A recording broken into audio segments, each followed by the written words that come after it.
नमस्कार दोस्तों, शुक्रवार का दिन है, शाम का समय है और करेंगे मार्केट के ऊपर एनालिसिस। स्वागत है आप सबका market master of the markets के एपिसोड नंबर 4 में। तो चलिए शुरू करते हैं आज की मार्केट की एनालिसिस और उसके बाद हम कुछ इंपॉर्टेंट पॉइंट्स के बारे में समझेंगे और बाजार में पैनिक और डर का माहौल कैसे बना हुआ है उसके बारे में देखेंगे। क्या बाजार यहाँ से फिर से 22,000 21,000 या उसके नीचे जा सकता है और टैक्स का क्या इम्पैक्ट है, टैरिफ कैसे चल रहा है और क्या आने वाले टाइम में रेट कट्स में दिखेंगे या नहीं दिखेंगे, इसके बारे में समझेंगे। और आज एक एड ऑन पॉइंट हमने किया है कि आपकी स्क्रीन के ऊपर हमारी जो टैबलेट की स्क्रीन है जिसके ऊपर हम सारे एनालिसिस करते हैं वो भी आपको आज लाइव दिखेगी।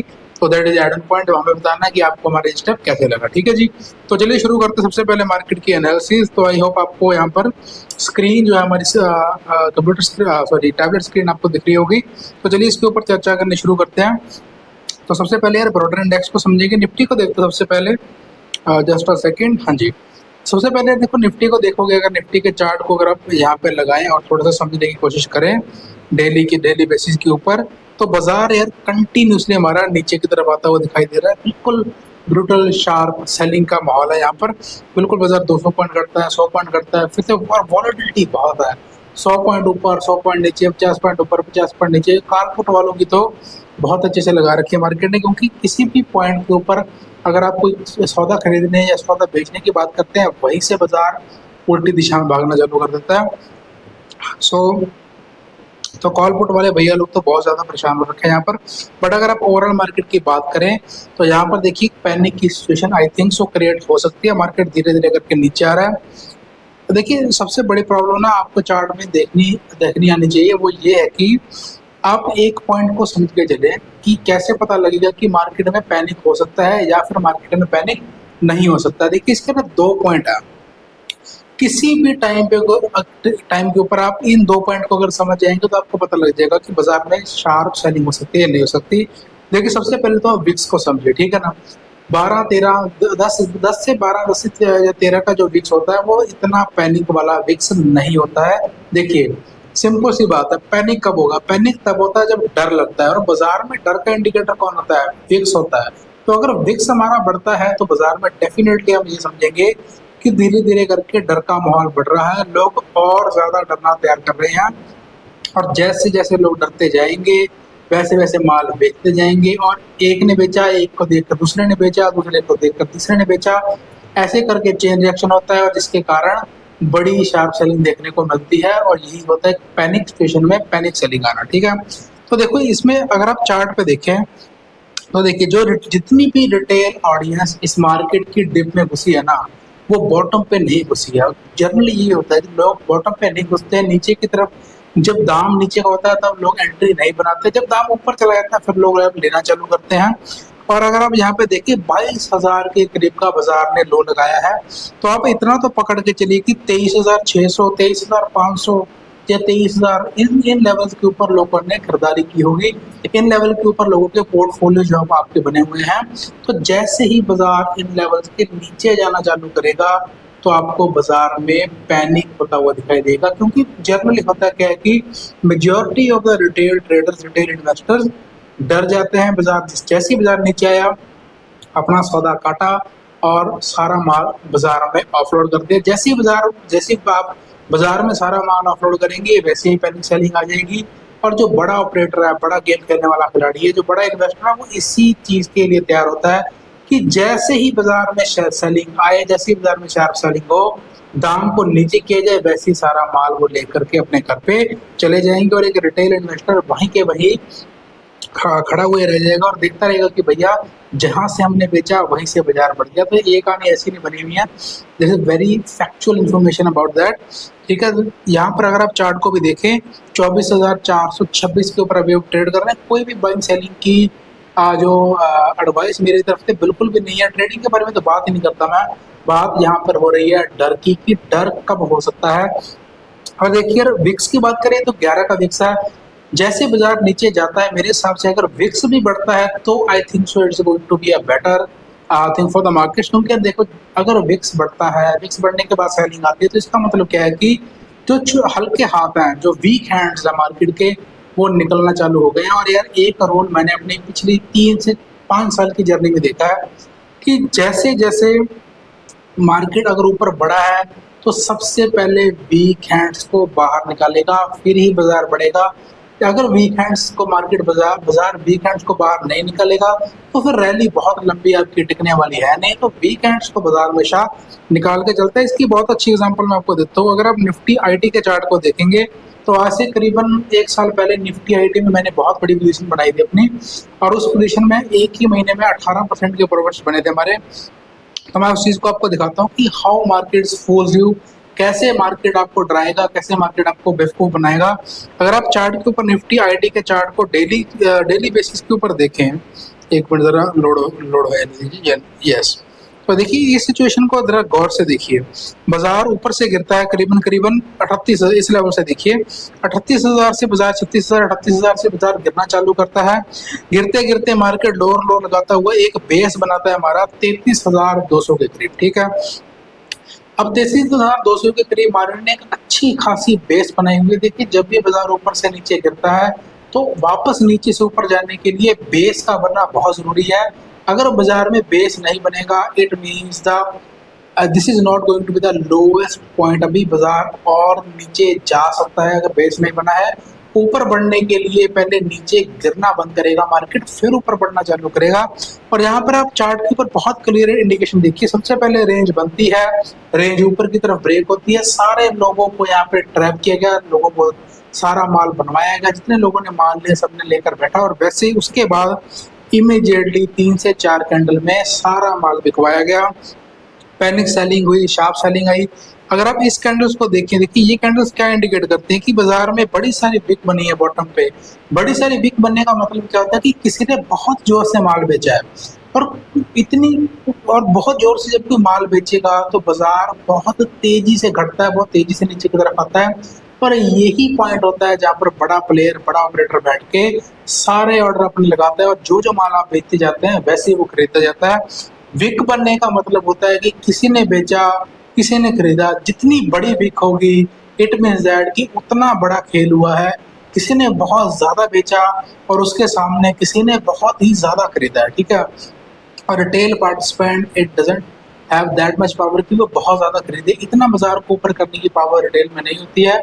जब भी मार्केट गिरता है तो रिटेल उसको गिरा सकता है, क्योंकि पैनिक सिचुएशन होती है। रिटेल डरता बहुत जल्दी है, बहुत जल्दी माल ऑफलोड करेगा, फटाफट से माल बेचता है, और खरीदने के टाइम पे धीरे धीरे करके खरीदता है। क्योंकि देखो धीरे धीरे करके क्यों खरीदता है, मान लीजिए 500 की चीज आपको, 500 की चीज आपको 500 में कोई चीज मिल रही है, ठीक है, आपने खरीद ली, फिर वो 400 होगी, आपने क्या 400 की थोड़ी सी और खरीद लेते हैं। ठीक है, तो रुक रुक के खरीदता है। जब बेचता है, जैसे ही उसने 300 का पॉइंट ब्रेक किया, सारा माल एक बार में आपने ऑर्डर एग्जीक्यूट कर दिया, सारा माल बाजार में ऑफलोड करके सारा बेच दिया, जिसके कारण पैनिक होता है। यहाँ पे देखिए आईटी में पैनिक हुआ, पर जहां से पैनिक हुआ वहीं से बाजार का बॉटम बना, और उसके बाद मार्केट ने ऑल टाइम हाई किया। निफ्टी आईटी में बहुत अच्छा पैसा बना था, यहाँ पर करीबन करीबन 18%, 18 से 19% इन विद इन 40-45 दिन। That is tremendous results. ठीक है ना, तो इस चीज के ऊपर आपको ध्यान रखें। जब भी बाजार गिरता है, गिरने के बाद बेस बनाएगा, बेस बनाने के बाद फिर बाजार ऊपर की तरफ जाता हुआ दिखाई देता है। ठीक है, तो ये होगी हमारी निफ्टी आईटी की बात। निफ्टी आईटी के बाद अगर हम उसके बाद बात करें तो मैं एक इंडेक्स के ऊपर बात करना चाहूंगा, दैट इज एफएमसीजी। एफएमसीजी पिछले 2 दिन से तेजी दिखाने की कोशिश कर रहे थे कि अब अभी इस चार्ट को देखिए, नीचे गिरा, नीचे गिरने के बाद अभी बेस बनना चालू हो चुका है। मेरे हिसाब से एफएमसीजी में अगर टैक्स का इशू नहीं है, अगर कंज्यूमर के हाथ में पैसा बचेगा, तो मेरे हिसाब से एफएमसीजी आने वाले टाइम में अच्छा कर सकता है। खरीद बेची कोई भी रह नहीं है, तो this is very factual analysis जो हम यहाँ पर कर रहे हैं। कोई खरीद बेच, तो वैसे ही मैं बात ही ब्रॉडर इंडेक्स की कर रहा हूँ, किसी स्टॉक की तो हम बात कर ही नहीं रहे हैं। तो आपको वो आपको खुद देखना है कि आपको क्या खरीदना है और क्या बेचना है। This is a very broader sense, बहुत ही ऊपर से हम बात यहाँ पर कर रहे हैं। तो अगर आप निफ्टी एफएमसीजी में भी बात करें, तो अगर टैक्स का इम्पैक्ट नहीं है, अगर बाजार में मतलब कि टैक्स कंज्यूमर के फेवर में अगर कोलैप्स करता है, फेवर में आता है, तो इसका मतलब ये है कि कंज्यूमर के हाथ में पैसा बचेगा। अगर कंज्यूमर के हाथ में पैसा बचेगा तो कंज्यूमर अपनी कंजम्पशन को बढ़ाएगा, जिसके कारण बाजार में पैसा ज्यादा आएगा। ठीक है, क्योंकि टैक्स ज्यादा कलेक्ट होगा, क्योंकि लोग खरीदारी ज्यादा करेंगे। जैसे ही लोग खरीदारी ज्यादा करेंगे, कंपनीज के ऊपर पॉजिटिव इम्पैक्ट आएगा, और जैसे ही कंपनीज के ऊपर पॉजिटिव इम्पैक्ट आएगा, उनके रिजल्ट्स अच्छे आएंगे, और भैया अर्निंग्स बढ़ेंगी। और बाजार एक ही चीज के ऊपर काम करता है, वो है अर्निंग्स अर्निंग्स अर्निंग्स। अगर अर्निंग्स आएंगी स्टॉक ऊपर जाएगा, अर्निंग्स नहीं आएंगी बाजार उसको नीचे कर देगा। तो बहुत ही सिंपल सी चेन चेन यहाँ पर आप देख सकते हैं एफएमसीजी में। अगर यहाँ पर चीजें फेवर में आती हैं तो I think this is going to be a very good journey in the next upcoming months, ठीक है ना जी। तो दूसरे इंडेक्सेस की बात करें तो सभी इंडेक्सेस का सेम ही हाल है। रियल स्टेट दौड़ा था, रियल स्टेट फिर से थक गया है, क्योंकि रियल स्टेट आई थिंक सो मेरे हिसाब से देखो यार, रियल स्टेट में इज ऑल प्राइस्ड इन, काफ़ी बढ़ गया है इंडेक्स, ठीक है ना। काफ़ी पिछले जो रैली हुई है उसमें काफ़ी इंडेक्स बढ़ा है। पर मेरे हिसाब से यार it's going to be a deep cut again. हो सकता है एक और डीप कट है, जैसी सेलिंग अभी दिख रही है मार्केट नए लोअर लो लगाकर नीचे की तरफ आ रहा है, तो it's going to be a, इतनी जल्दी देखिए चीज़ें स्टेबल होंगी नहीं।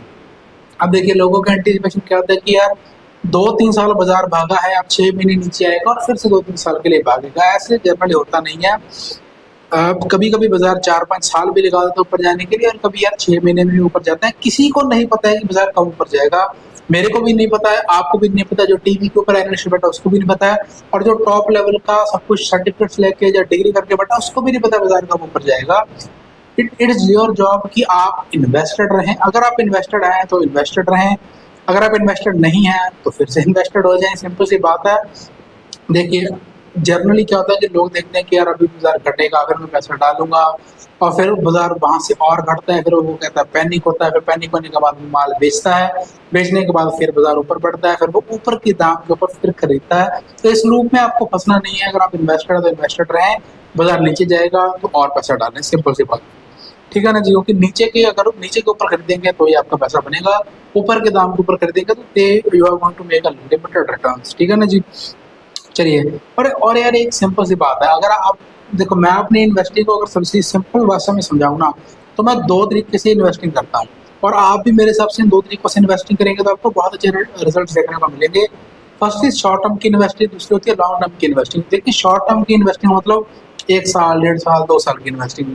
लॉन्ग टर्म की इन्वेस्टिंग मतलब 3 साल, 5 साल, 10 साल की इन्वेस्टिंग। देखिए सिंपल सी बात है, अगर आपका विजन लॉन्ग टर्म का है, 5 से 10 साल का अगर आपका विजन है, तो बहुत सिंपल सी बात है यार, आपको ज़्यादा सोचना ही नहीं है। जो स्टॉक आपको पसंद आता है, जिसका विजन आपको लगता है कि हाँ यार ये अगले 5 से 10 साल में is going to B 10x 20x 30x इतना होगा, तो आप उसको स्टॉक को लेके पकड़ के बैठें, और उसके रिजल्ट्स के ऊपर बिल्कुल अपनी, जब बोलते हैं ना कि ईगल आई, बिल्कुल बाज की नज़र उसके ऊपर बना के रखें। जैसे ही मौके मिले उस स्टॉक को और खरीदें, अकोमोलेट करें, और 10 से 12 साल में आपका बहुत अच्छा पैसा बनेगा।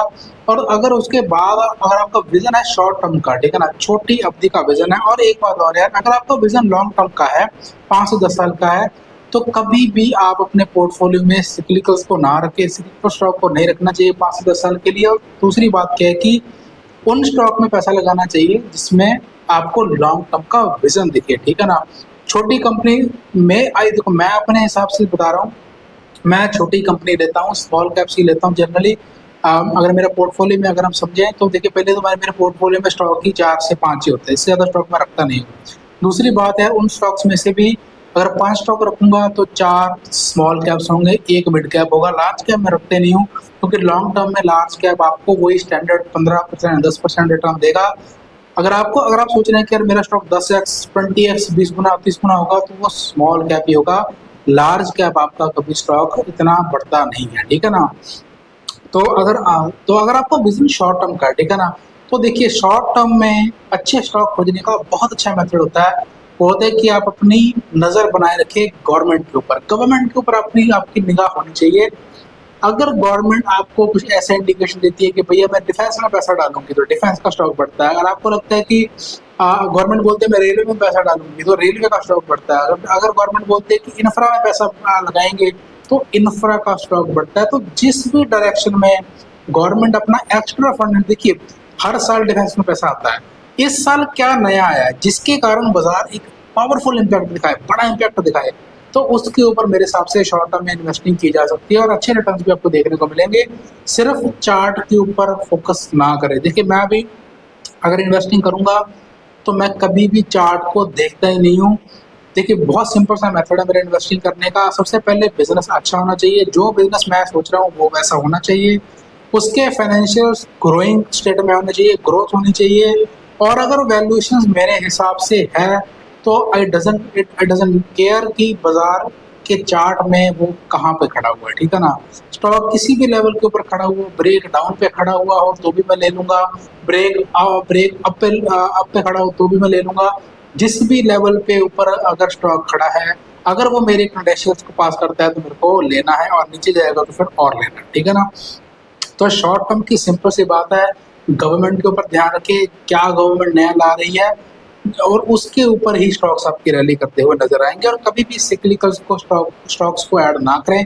सिक्लिकल स्टॉक्स का मतलब होता है जिनमें जैसे फॉर एग्जांपल स्टील का बिजनेस, आप देखिए आज से 2 साल बाद स्टील का रेट क्या होगा किसी को पता है, किसी को भी नहीं पता है, ठीक है ना। तो इन कंपनी में क्या होता है ना, आपको झूला बहुत झूलना पड़ेगा। कभी स्टील का रेट ऊपर जाएगा तो स्टॉक ऊपर जाएगा, स्टील का रेट नीचे आएगा तो अच्छा खासा स्टॉक फिर से नीचे आ जाएगा, तो आपको ओवरऑल रिटर्न्स बनेंगे, ठीक है ना। एफडी रिटर्न्स भी बीट करना मुश्किल हो जाता है सिक्लिकल स्टॉक्स में, ठीक है ना।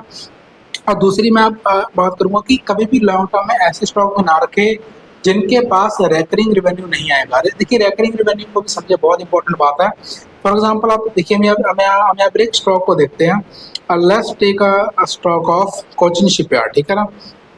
तो चलिए सबसे पहले आईआरएफसी की बात करते हैं, बहुत फेमस है।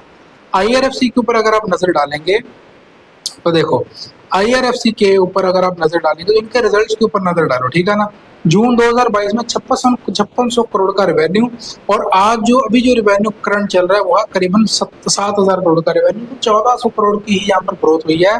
तो बहुत बड़ी ग्रोथ नहीं है देखो ऐसी कंपनीज में जिसमें सिर्फ जो धंधा चल रहा है वो सिर्फ पैसे के लेन देन से चल रहा है, एसेट के लेन देन से चल रहा है, वहां पे ग्रोथ इतनी आती नहीं। और दूसरी बात, एक बात समझिए, मेरे हिसाब से ये रेवेन्यू रेकरिंग रेवेन्यू नहीं होगा। क्यों रेकरिंग रेवेन्यू नहीं होगा? देखो एक बार समझो, रेकरिंग रेवेन्यू समझो क्या होता है।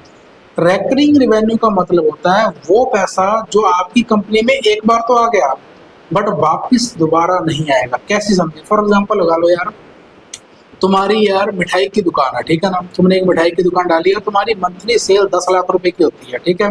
अब तुमने देखा यार कि बाजार, तुमने देखा कि यार कुंभ का मेला आ रहा है, 12 साल बाद मेला लगता है, तो तुमने सोचा है कि यार एक दुकान की ब्रांच जो है अभी हम कुंभ का मेले में भी लगाएंगे। तो आप कुंभ के मेले में गए, कुंभ के मेले में आपने ब्रांच लगाई और आपने 50 लाख रुपए का एक महीने में रेवेन्यू किया, ठीक है। एक महीने मेला चला, एक महीने में आपने 50 लाख रुपए का रेवेन्यू किया, तो उस महीने आपका जो रेवेन्यू बनता है वो बनता है 60 लाख रुपए, ठीक है ना। 60 लाख रुपए का आपका रेवेन्यू बना और आप बहुत खुश हो रहे हैं कि यार 60 लाख रुपए का रेवेन्यू होगा, ठीक है ना। बट अब आप ये समझें कि 60 लाख रुपए का रेवेन्यू होने से ये इंडिकेशन नहीं होता है कि आने वाले टाइम में हर मंथ आपकी ग्रोथ इतनी ही स्पीड से बढ़ेगी। 10 लाख से आप 60 लाख पहुंच गए, बहुत ट्रमेंडस, बहुत हाई ग्रोथ है। बट क्या ये ग्रोथ सस्टेन करेगी? नहीं करेगी, क्योंकि अगला कुंभ का मेला 12 साल बाद आएगा, और 12 साल बाद यार आपका बिजनेस रहेगा या आप रहेंगे नहीं रहेंगे किसी को नहीं पता, ठीक है ना।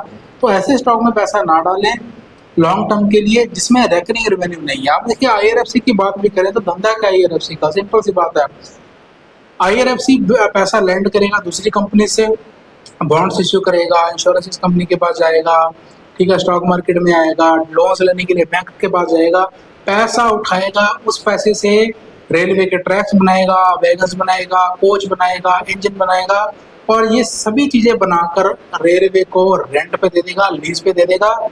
सारा पैसा ऐसे ही काम करता है यहाँ पर कि, और इसलिए आप क्वार्टर रिजल्ट्स में देखें, सेल्स होती है उसके बाद एक्सपेंस कोई है ही नहीं, क्योंकि ऑब्वियस सी बात है आईआरएफसी का खुद का धंधा कुछ है ही नहीं है। पीछे से पैसा लेना है, माल बनवाना है और आगे चिपका देना, सिंपल सी बात है। और उसके बाद रेंटल इनकम जनरेट करनी है। इसको आप इस तरीके से समझें, आपने जमीन ली, जमीन लेने के बाद घर बनाया, घर लेने के बाद आपने टॉप फ्लोर के ऊपर 5 कमरे बना दिए। 5 कमरे बनाने के बाद भैया अब आपको कोई काम नहीं करना है, आपको रेंटल इनकम हर महीने आती रहेगी। पर यही धंधा है आईआरएफसी का। एक बार एसेट बना दिया, एसेट बनाने के बाद उसको रेंट पे दे दिया, आपको रेंट का पैसा आता रहेगा। That is good to be a very simple business for IRFC. और यहाँ पर प्रॉब्लम पता है क्या है? जितना भी पैसा आईआरएफसी रेंट करता है, किसके लिए रेंट कर रहा है? रेलवेज के लिए। रेलवेज क्यों भागा? क्योंकि गवर्नमेंट बोलते हैं हम सब प्लेटफॉर्म्स को अपडेट करेंगे, ठीक है, सभी प्लेटफॉर्म्स को अपडेट करेंगे, नई ट्रेन लॉन्च करेंगे, ट्रैक्स नए बनाएंगे। अब आप एक बात समझिए, एक बार रेलवे का जो स्ट्रक्चर है वो तैयार हो गया, सारे प्लेटफॉर्म्स तैयार हो गए, सारे रेलवे ट्रैक्स तैयार हो गए, अच्छी खासी गाड़ी चलने लगी, सारे कोच एलएचबी हो गए, उसके बाद ग्रोथ कहाँ से आएगी?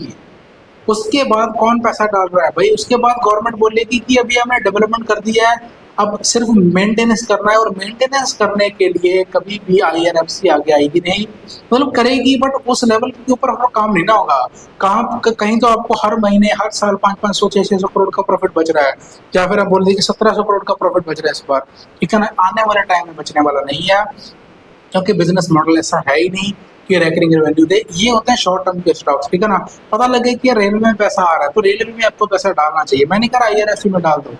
इट इज जस्ट एग्जाम्पल, आपको बता रहा हूँ कि कैसे बिजनेसेस में ट्रैक कैसे करना है बिजनेसेस को, ठीक है ना? अब अगर आप मान लीजिए रेलवे की डेवलपमेंट होगी, अब गवर्नमेंट हर समय पैसा रेलवे में थोड़ा ना डालेगा।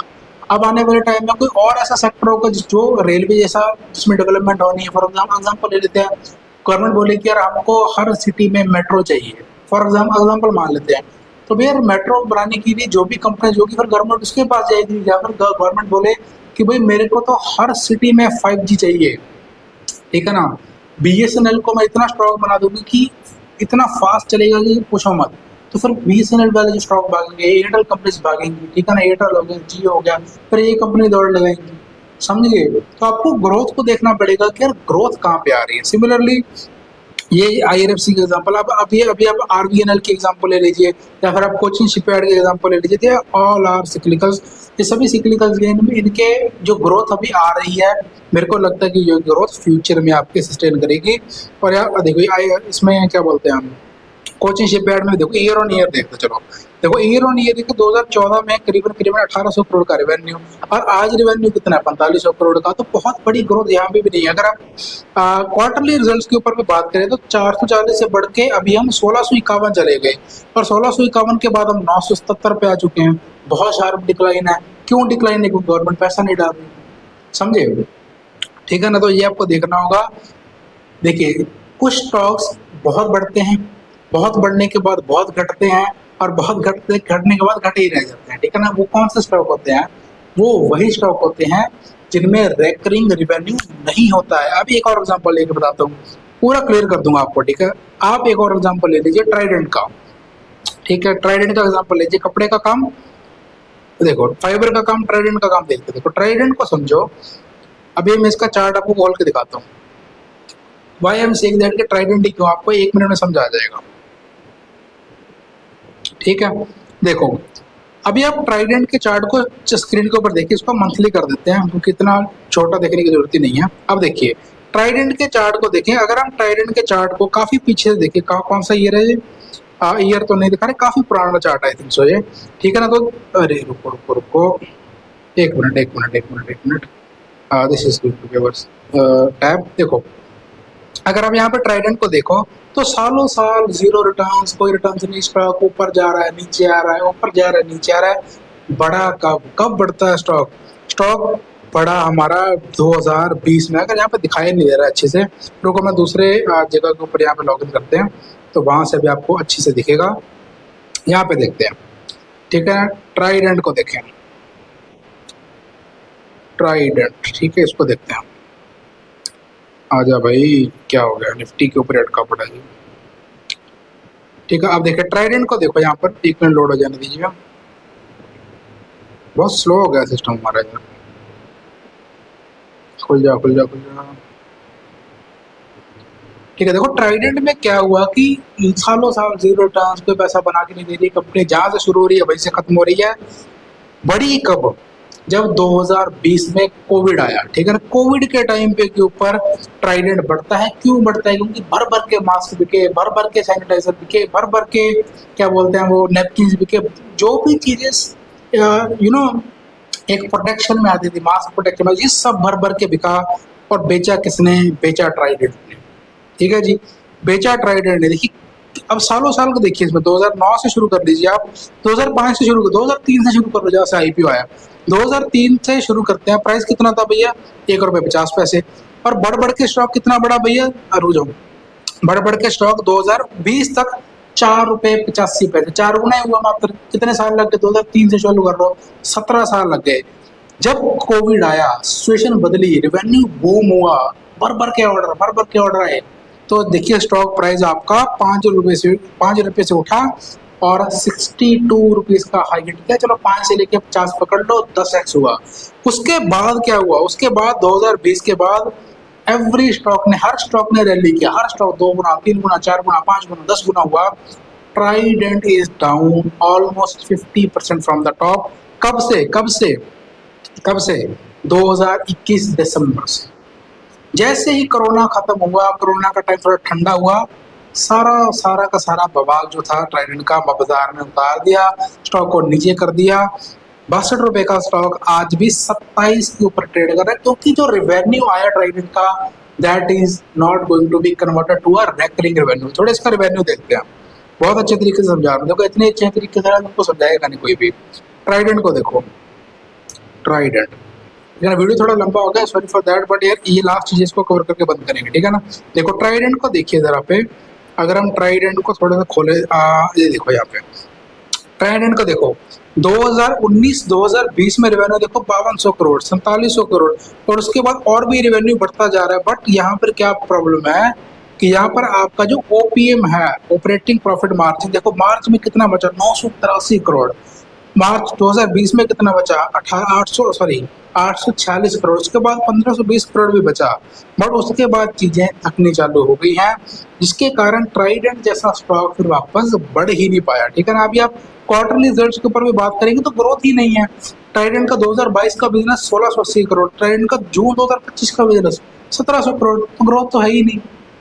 क्योंकि ग्रोथ नहीं है कंपनी में। ग्रोथ कहाँ से आई? क्योंकि यार वो जो एक बूम आया था, वो बूम वापस आया ही नहीं है, क्योंकि वो चीजें जो तब जो कंडीशंस बनी थी, वो कंडीशंस हर साल नहीं बनेंगी, वो पैनिक हर साल नहीं होगा, वो माल जो एक साथ फ्लो में आया वो नहीं आएगा, चीजें यहाँ पर काम आपकी नहीं करेंगी। बहुत सिंपल सी बात है, ठीक है ना यार, बहुत सिंपल सी बात है। बैलेंस शीट में फिर आप देख सकते हो, देखो बहुत अच्छी चीज, चलो बाहर बात की बातें हैं, ठीक है। बैलेंस शीट देख लीजिए, आप कुछ भी देख लीजिए, things are not going to work like that. और सबसे बड़ी बात की कि यहाँ पर पब्लिक बहुत घुसा हुआ है। जिस भी स्टॉक में पब्लिक घुसता है ना, भर भर के पब्लिक होता है, वो स्टॉक बहुत लंबा चलता नहीं है। यहाँ पर कितने इसके क्या बोलते हैं, 21 लाख शेयर होल्डर, बहुत बड़ी बात है। 21 लाख लोग बहुत ज्यादा होते हैं, और किसी भी स्टॉक में अगर 21 लाख लोगों की पोजीशन है, वो स्टॉक जो है बहुत ऊपर जाने की, बहुत, देखिए बढ़ेगा तो बहुत तेजी से नहीं बढ़ेगा, ठीक है ना, घटेगा तो बहुत तेजी से घटेगा। क्यों तेजी से घटेगा? क्योंकि शार्प सेलिंग होगी, पैनिक आएगा, लोग डरेंगे और नीचे की तरफ इस माल को सलटा देंगे, ठीक है जी। तो यही तक रखते हैं यार आज की वीडियो। अगर आपको अच्छी लगी हो तो जरूर बताना, ठीक है ना। काफ़ी चीज़ों के ऊपर हमने बात की है, बिजनेस के ऊपर बात की है, कैसे बिजनेस को एनालाइज करना है, शॉर्ट टर्म, लॉन्ग टर्म। अगर आपको कोई भी डाउट हो तो कमेंट सेक्शन खुला है, जरूर बताएं। और कमेंट सेक्शन के साथ नेक्स्ट वीडियो का जरूर आप बता देना यार कि किसके ऊपर अभी आप वीडियो चाहते हैं, उसके ऊपर वीडियो बनाएंगे, ठीक है जी। धन्यवाद आपका, मिलते हैं कल, टेक केयर, बाय बाय।